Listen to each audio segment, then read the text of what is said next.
Kirin. It's the injection molded version of the Renfield by me in collaboration with G.26 and Phantom Toys. And I just got my samples in and I wanted to go over it really quick. It's big, too big to hold on camera, in fact. It's injection molded. We have in the back, well, I'll go from the front to the back. In the front, we have, a muzzle device that's just, standard orange barrel stuff. Top, bottom rail, bottom top. And then we have actual M-lock spec for it. That is just a purchased M-lock sling attachment, QD sling thing. It takes fly-point mags, which are now injection molded. If you are familiar with the fly-point mag, you know how fragile these can be, especially on the tops. These are injection molded. That's as strong as you're going to get for that design. Unfortunately, there's a little bit of a downside with these. They are only hold about 6 rounds because of the follower had to be changed a little bit, and I wish we'd caught this a little sooner, but the bottom plate, if we'd made it just a little longer, we could have fit 7 in there just like the fly point. But if you load on a closed breech with the bolts forward, you'll only be able to load 6. If you load on an open breech, I think you should still be able to fit 7 in there. The still going into it. So top rail, the handguard has 3 screws here, which are in a threaded inserts, and then the ejector is also swappable. But if you swap the ejector, you're gonna have to swap the extractor as well, and that was difficult. As you can see, I have mine set up for a left-hand prime because I shoot left. And I had to switch the ejection side because when it was ejecting out the right, my hand was getting in the way of the ejection port and it was causing some... it wasn't ejecting, I guess. The bolt is, it locks down, so it does rotate like a proper bolt action should. I also have never done a video on the Renfield or the Winchester or many designs, so that's this is gonna be it for now. So the bolt is metal. It looks like aluminum. The originals were laser cut steel, but aluminum should be just fine. It's pretty thick. The prime is extremely smooth. There's just no play on this mech at all, and when the bolt is home, it locks down, so you don't have to worry, pump actions, you have to hold the pump forward and stuff. None of that. None of that at all. The mag release actually has a little bumper that goes in there, a little paddle. Normally, I didn't really like that, so I just took it out. It's optional. On the sample versions, the mag release spring was weak and it would drop mags easy. I fixed that. And the trigger needed some extra spacing to be able to not accidentally disengage the catch mech in the back. So I've added a little screw in there just to give it a little spacing. That's going to be fixed, I think, in the production. And then as we come back on the back, this isn't a feature anyone really knows about, but it's there. If you pull it back and prime it a little harder, you can actually turn the bolt down so it locks in the rear position for safety reasons. If you need to get your fingers in there, you can hold it down like this, and even if you release the catch, it's just not going to go anywhere. And it will also deprime, hold it back, trigger. Pretty standard stuff. The grip, the later versions are now, they have texture on the sides and these ridges in the front, so you get a nice solid grip. full-length rail, obviously. It's a very long rail. Bottom rail is molded in, unfortunately. The stock, this is a point of contention for a few people, but the butt plate is not adjustable, unfortunately. I'm a little sad about that. I want to see, I saw a comment. How do I see them? Anyway, the stock is not adjustable. It was going to be, but mold costs and all of that, we decided to simplify the build a lot. If you know the Renfield, you know that a lot of these parts are separate. On this one, we have basically a large monolithic frame and then a large monolithic stock. If it does well enough, maybe we'll be able to see some accessories, like an adjustable butt stock. And then finally, the butt plate itself is actually rubber, which gives a very sturdy grip. I'm really happy about that. I don't love the colors. It's not what I would have done, but I wasn't too particular because I just wanted it to happen, you know. So it is what it is. I want to see the chat. Oh, there we go. Okay, cool. I'm glad that people are appreciating the lock in the back. That was, since I'm live and no one can stop me, I'll pull out the, this is the next version, sort of the BA2, I guess you might say, which has a double stack mag like the upcoming MP5.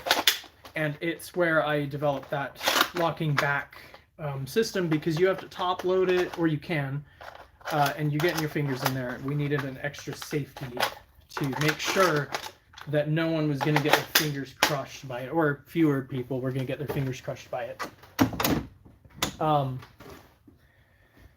Okay, so like I said, here's the mag. Here's the shells. They are also injection molded.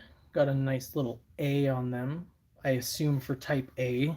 I wanted it to be the type B because it's a bolt action, but I was overruled, which happens. Grab some parts. I actually was talking to someone about this. The mags are a little bit sharp in the back here. So if you load like this, you might get your fingers poked. The way that I load is I push from the top and then push into the back like that.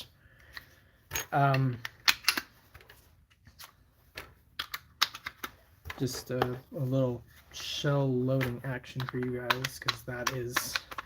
I don't know if I mentioned it. I feel like I mentioned the angled mags, but there's a angled Talon mag kit in the works as well, which replaces the bolt with a pusher style ramrod like an SBL or a Caliburn, and puts an adapter in the mag well that uses the same mag release. I was pretty proud of that. And then a new breech for darts that's just simpler, because the current breech has a feed ramp there, obviously for shells. That's kind of important, especially these round flat shells like we have. They don't have like kind of that taper that a bullet gets in a real steel design. One thing we did miss, unfortunately, is there's supposed to be a stopper in there to keep you from over inserting the mags on an open breech. I missed that in my work because I'm stupid. But there are already mods for this, which is super cool. It is crazy to go from modding Hasbro, designing my own blasters, and then to go back and have to mod my own blaster is so cool. So insert the mag, bolt goes forward, leads up into the breech, locks down, and let's see, ready to fire. So let's get a little more of this.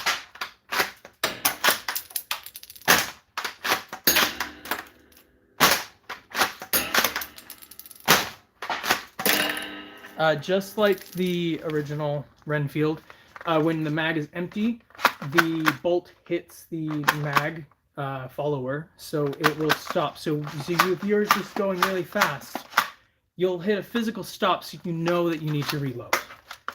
To deprime, you do need to remove the mag. Everything about it is just like buttery smooth. It's hitting hard. Mine is clocking 250 with the standard barrel and the strongest spring, which is, I think, weaker than a K25. It feels weaker than a K25. There are extended barrels. How much longer is that? It's about as much longer as the suppressor muzzle, orange muzzle is. And I got 268 high on that with no work. I can tell the O-ring seal is not perfect in here, but the shell and breech feel really good. So I feel confident someone will get this thing up to 300. I just don't think it's going to be me. So,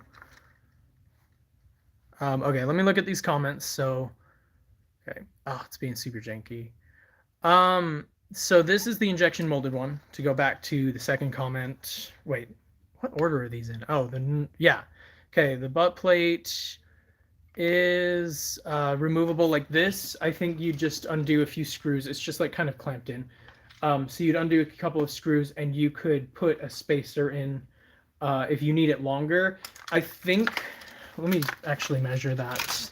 The length of pull from stock to trigger is 13 inches. So that's kind of long anyway. I think the more common issue is going to be that it's too long for people. I'd like it to be adjustable again, but like things just don't always work out that way. Let's see. Okay, somewhere you can purchase the files for this. This is the injection molded one. So let me, can I comment? I want to comment. I want to put a link in here. I don't know if I can. Well, the pre-order is open on Shellington Labs. It's going to be $200 for the base kit. That's 2 mags, 10 shells, 1 blaster. It's a little bit high, but competitive with things like the Harrier and other worker type things. Performance is, I think, relatively comparable. And we're still going to be selling the kits for the printed version. And we might adapt those kits. The only major difference in hardware for the double stack version, the VA2, is the mag spring is different and custom and probably can be adapted to drum mag springs anyway, but I think we'll probably just include both springs so people can access the files and make whichever one they want. I think the quality is really solid on this, and I don't think that you'll regret the purchase on this, especially if you maybe want that adapter kit. You want to run angled talons or whatever. We can't fit normal talons in here. The magwell's angled, so it's got to be those. Yeah, let me check the comments again if I can. Okay, there they go. Oh, okay, okay. So the shells, okay, I see a comment about tips for building my vector, and the only tip is don't. I don't recommend anyone ever build that thing ever. It was terrible. So the mags and shells are going to be available for purchase separately. They are compatible with the fly point and the Winchester. Although apparently these mags are not quite strong enough to engage the hold open on the fly point for an empty mag. That's worth knowing. I don't think it's a huge deal. Along with the slightly lower capacity, you may not prefer these in it. But, you know, they're still, the quality is really good. I was playing around with these with Frontline Foam, who is local to me, and I brought him his sample, and we actually had one of these drop and explode on the floor, and it's totally fine. So quality's good. And then the injection molded shells are really smooth. The load into the Winchester feels really good. Like, it feels a lot better. I don't know if I have a mag spring in this one right now, but yeah, I don't. But they just feed in a lot smoother than before. So I have to get those out. those are stuck. I think that kind of covers the whole thing or whatever. I guess I didn't do the takedown. So it I forgot to mention it has a quick takedown. There's 3 pins, 2 in the front, and then one short one in the back here behind the rail. And when you do that, the upper and lower receivers detach, and that allows you to swap springs very easily. There are 3 springs. I don't appear to have the weakest here, but you know, they're just different wire gauges. The strongest is hitting about 240. The weakest is, I was getting about 130 with it, but it's a little more variable. I think it's not quite strong enough for the, where do I put this thing? It's not quite strong enough for the barrel, I think. So I'm gonna go over really quick, because this is valuable information too. When doing a spring swap, you have to make sure that the catch rod here aligns properly with the spring rest, and that can be a little bit challenging.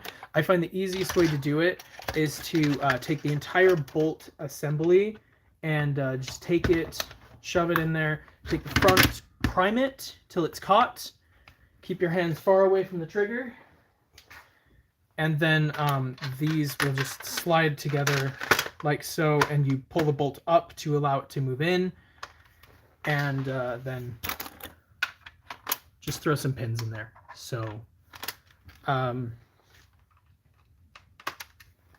yep. And then it's good to go. And that makes it so that this thing can be used pretty easily in competitive or casual. You know, just it's a few seconds to change the spring out to change that. You can also change the barrel. We did a little too many, the threads are a little bit long, so it takes a long time to unthread that barrel. But let me check comments again. Okay. Oh yeah, I can test it with those. Let me find some. I'm sure it'll be good though. All right, just a sec. Oh, yes, I do have my bag of them. I'm actually going to an arena event tonight, so I'm gonna bring these and we'll see how they go. Let's see. Okay, the shells hold, they comfortably hold 3. I think a 4th would interfere. So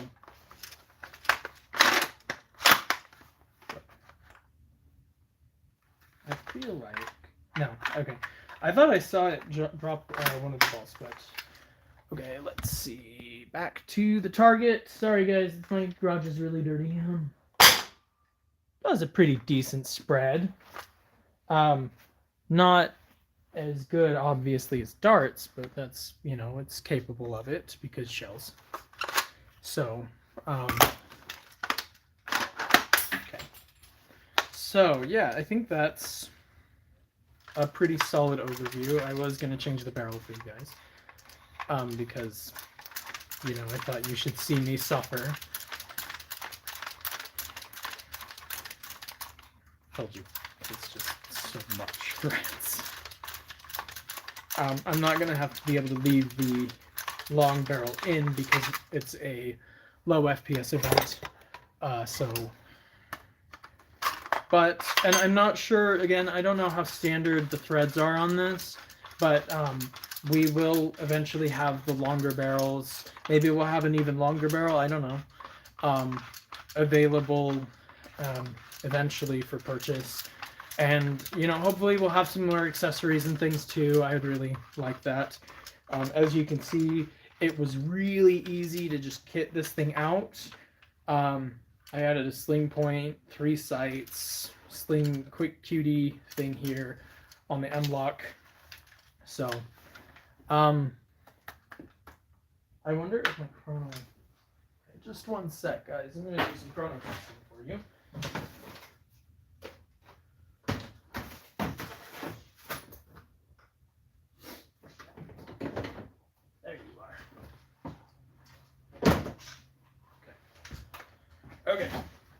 Since this is a full overview, I kind of do want to cover everything. So, let me grab a few darts. Grab a nice range of darts. The darts that it comes with aren't exactly amazing. They're a little bit low quality. So I was noticing a lot of accuracy variation because of it.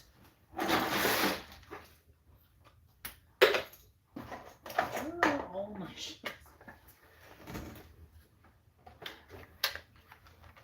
Oh, there they are.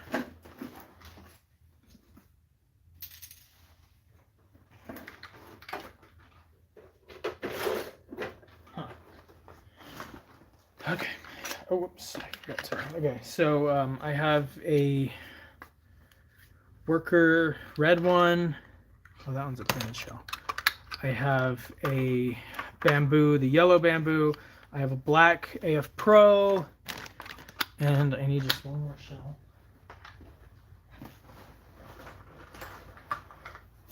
Okay, and whoops.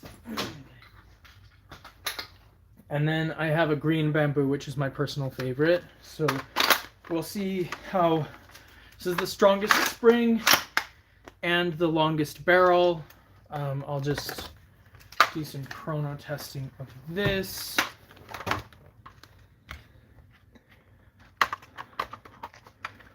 Okay, let's see. Hopefully that's on camera. That was 264 with a green bamboo. Oh, it's backwards. Sorry, guys. I'm using the facing front camera. 261 with a black AF Pro.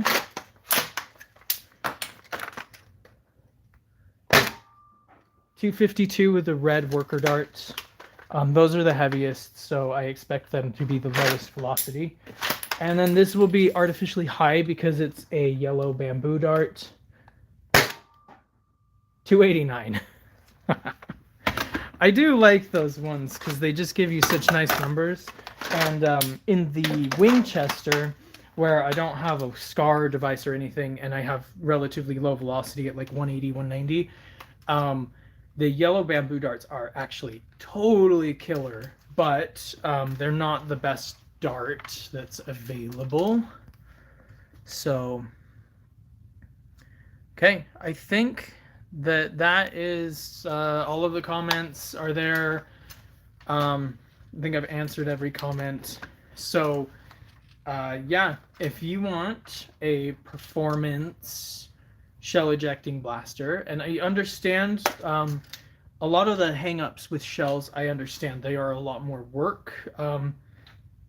It's fun. Do I need another reason?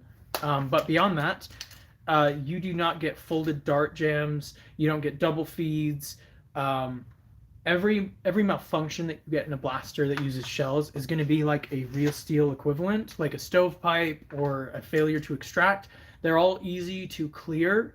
They're easier to manage, and you do get some advantages. I think there's an accuracy gain, but I have done no actual scientific testing for that. So like I can't totally make that claim, but at one of the last events that I held in the summer, it was 95 to 98 degrees out, and by the mid portion of the day towards the end, everyone who was running their mil-sigs and their caliburns and stuff, they were getting a lot of jams, and I didn't get any jams because, you know, every dart was protected by a shell, you know, a casing to help it feed smooth. I didn't have any problems the whole day, and by the end of it, a lot of people were. It was so hot, if the darts were sitting in the sun, the glue was melting, and they would just decap if you looked at them. And so that's, you know, anyway, so you may not be convinced. The good news with this one, I don't know where my shell catcher is. Actually, I do.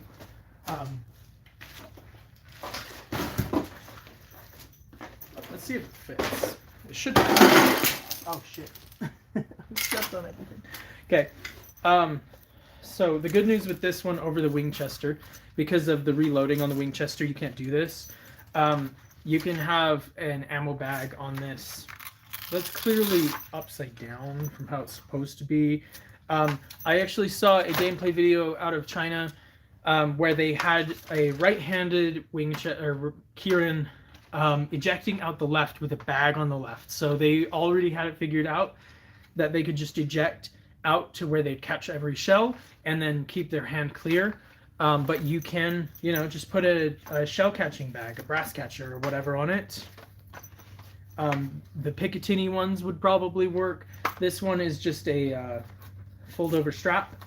So even if you don't like shells as much, there are options for dealing with that problem. Not the ideal. Again, there's a reason that person had it ejecting out the other side, because the way the bolt works, it has a lot of, it has to be pretty close to the front. And the reason that we could get this much strength and power out of it is because the entire plunger system is like in line like this. So it has like an M98 kind of look, which I leaned into for the Kirin and not as much the Renfield. It's an effective design. That's why the Caliburn B looks like that. It's why the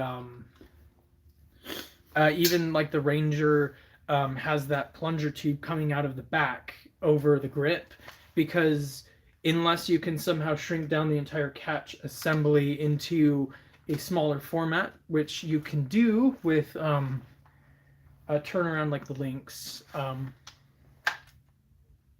Yeah, I was experimenting with that, but I don't know where it is, so I can't actually show it. If you have a turnaround, you could have, that traditional rifle stock or hunting rifle stock and design or whatever. This has a very, modern aesthetic because of the design constraints there. Same with the original Renfield. And so this just had to be in front. The whole reason it works is because the bolt is asymmetric, and even though it's asymmetric, it's one-sided. You don't get the most like sideways torque. One, we have the entire system really constrained, so you don't have any wobble. But because you're pulling everything, you're pulling directly on the spring. It's not like offset in any way, is why it has a smooth prime and it works. I don't think when I was doing the Renfield, the printed bolt handles were not sufficient, so we did need metal there. Anyway, I think I'm done rambling on this. So if you came and stopped by, consider supporting this endeavor.